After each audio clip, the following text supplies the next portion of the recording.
আমি আর কিছু বলবো না। আমি সবাইকে ধন্যবাদ জানাই। আমি আর কিছু বলবো না।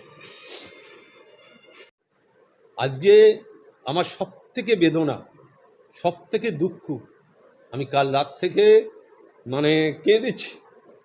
যে রাজ্জাক, সে যার সাথেই যেতে পারে, সে দলের একজন সৈনিক, আজকে সে খুন হয়েছে, নৃশংসভাবে খুন হয়েছে। এই খুন বাংলায় দেখা যায় না। শুনেছি 5টা গুলি করা হয়েছে, তারপরে তার গলা কেটে দেওয়া হয়েছে। আমি তার ফ্যামিলির প্রতি সহানুভূতি জানাই, কিন্তু এই দুর্ভাগ্য আজকে দূর সময়, একটা কঠিন সময় আমি মনে করি, যেই সময়টায় রাজ্জাকের মতন ছেলে খুন হওয়া, পার্টির কাছে আর দুর্ভাগ্য কিছু নেই। কিন্তু আমি বলবো, যারা খুন করেছে, যারা দোষী, তাদের অবিলম্বে অ্যারেস্ট করে দৃষ্টান্তমূলক শাস্তির দাবি করছি আমি প্রশাসনের কাছে।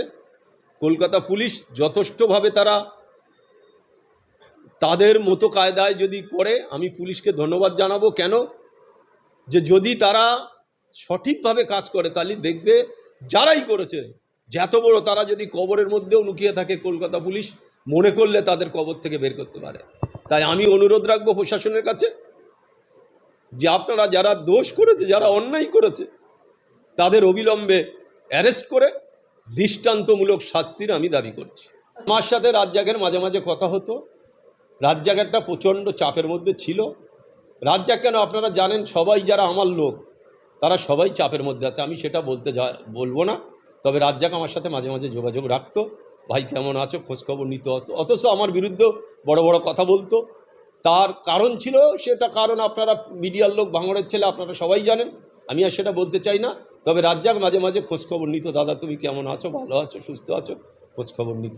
আমি তাই সত্যি, আমি কাল রাত্রে সারা রাত আমার চোখের পানি, আমার ফ্যামিলি সবাই, আগের থেকে আমরা সবাই কেঁদেছি যে আজকে দল করতে এসে তার জীবনটা চলে গেল, দলের জন্য জীবনটা চলে গেল।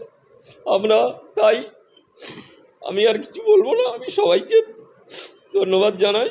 আমি আর কিছু বলবো না।